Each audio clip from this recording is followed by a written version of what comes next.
Good evening, America. I'm Faye Dunaway. Welcome to News Drops TV, where we drop the news you need to know. And I'm Jack Nicholson. Welcome to News Drops, a humorous twist when needed as an add to the news mixology. Let's get into today. And occasionally drop our jaws at what passes for news these days. Our top stories tonight span from tragedy to triumph, with a dash of political theater that would make Shakespeare proud. We begin tonight with a sobering story from Scottsdale, Arizona, where a collision between two private jets has left one person dead and another trapped. Collisions in D.C., Alaska, now this. Honestly, it makes one consider if there were DEI practices in place that may have jeopardized both ground and flight safety. It just warrants consideration. I agree, Jack. The incident occurred when a Bombardier Learjet 35A veered off runway 21 after landing, colliding with a parked Gulfstream 2100. 3 individuals were rushed to trauma centers. Scottsdale Mayor Lisa Borowski has expressed condolences, and the FAA is investigating. The first responders are doing incredible work, and our prayers reach out to the families affected. Moving to Washington, where a judge is apparently trying to teach the executive branch how to execute. Indeed, Jack. A Rhode Island judge has ordered the Trump administration to immediately unfreeze federal funding, claiming they're violating his previous order. You know, Faye, I'm old enough to remember when judges stuck to judging and didn't try to run the country, or allow their politics to veer off the course of judicial integrity, recalling the clown show Arthur and Goron put on for the James attack on Trump trial. The order affects funding for multiple agencies, including the EPA and Department of Energy. The administration has already filed an appeal. In what some might call a plot twist worthy of a New York Minute, the Justice Department is moving to dismiss federal charges against Mayor Eric Adams. That's right, Jack. The DOJ cited President Trump's executive orders on combating the weaponization of law enforcement as the basis for this decision. You know, Faye, it's fascinating how quickly weaponization went from being a conspiracy theory to official DOJ terminology. And is it coincidence that Adams came under investigation immediately after he challenged the continuation of illegal aliens into New York? Fall out of line with the script, and you get arrested for not even breaking the law. Anyway, the dismissal comes with conditions, including that Adams must agree to it being without prejudice. The case will be reviewed after the 2025 mayoral election. And here I thought without prejudice was just how New Yorkers describe their pizza opinions. In a surprising development, President Trump has suggested that the national debt might be smaller than previously thought. Yes, the president and Elon Musk's efficiency team apparently found some interesting irregularities at the Treasury Department. Imagine, irregularities in any government-run office. The current debt stands at over $36 trillion, but Trump suggests some of that might be fraudulent. You know, Faye, when I find irregularities in my checkbook, it usually means I bought something I forgot to tell my wife about. Market experts remain skeptical, with Maria Vasiliu of Pictet Research Institute suggesting these comments likely refer to internal government accounts.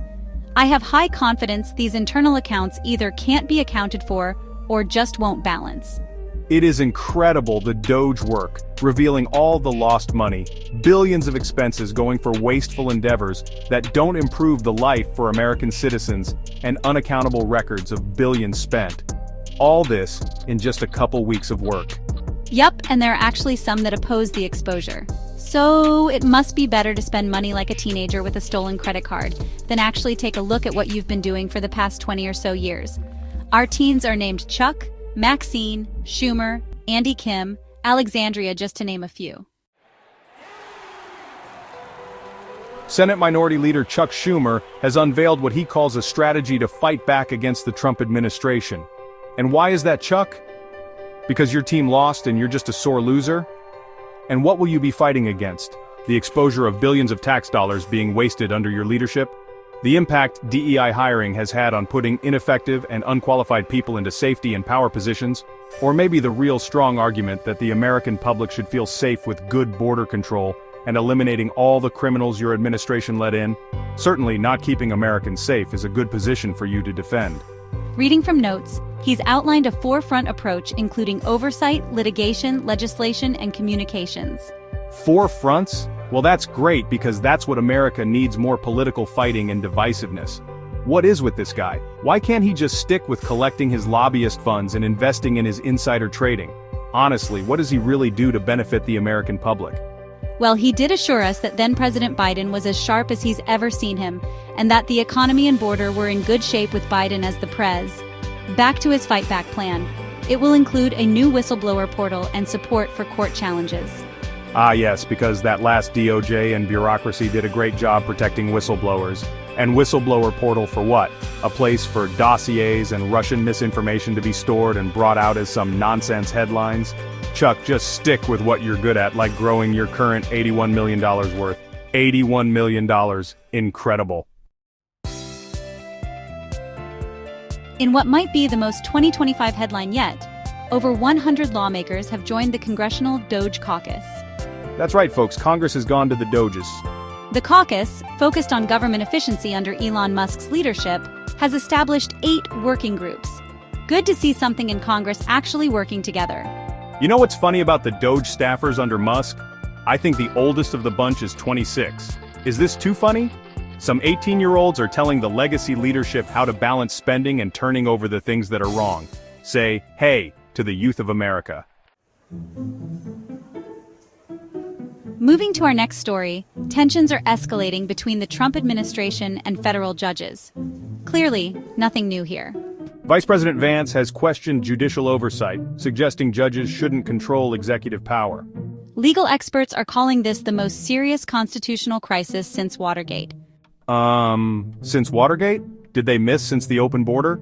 Or court cases brought against a former president that were tossed out?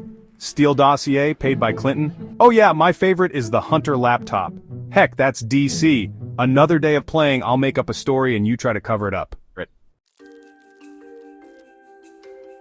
Our next story might make you think twice about those onions on your quarter pounder. McDonald's has reported a significant sales hit following an E. coli outbreak linked to slivered onions. 1 death and over 24 hospitalizations were reported, Jack.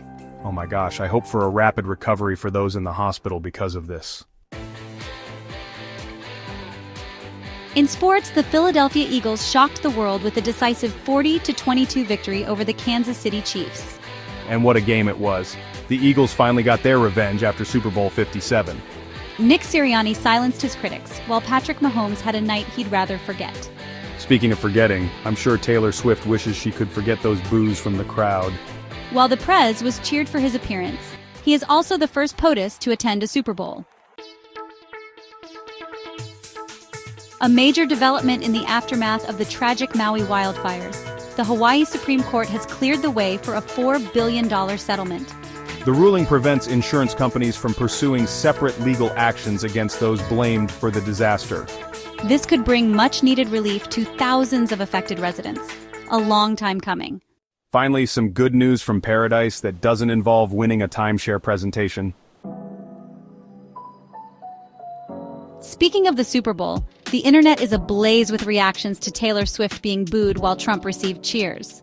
Chuckling, well, Faye, I guess you could say the stadium found its voice. Some fans are calling to abolish the whole sport after the incident. Sure, makes sense. We should abolish any sport that has a fan base not interested in celebrities or celebrity relationships within that sport.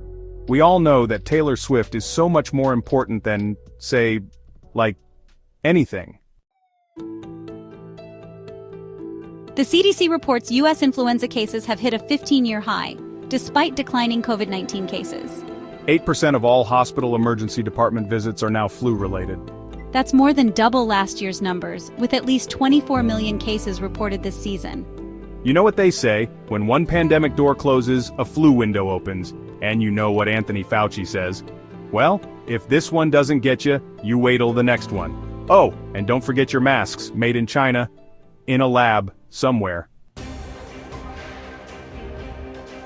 Our final story tonight focuses on the FDA's cancer warnings for common foods still on store shelves. Picks up prop food item. From processed meats, white flour, canned foods with BPA linings, farmed salmon, hydrogenated oils, canned soda, non-organic fruits and veggies with pesticides, potato chips and microwave popcorn, it seems everything fun comes with a warning label these days. Always picking on potato chips. At this rate, Faye, the only safe food left will be kale, and I'm pretty sure they'll find something wrong with that next week. I love kale in the springtime. And that wraps up our headlines for tonight. Remember, America, sometimes the news is stranger than fiction. And sometimes the fiction is more believable than the news. For News Drops TV, I'm Faye Dunaway. And I'm Jack Nicholson. Be thankful and enjoy what you have. It's more than you think. If you liked our content, please give us a like and hit subscribe for more views through the News Drop scope. Stay informed, stay skeptical, and most importantly, stay tuned.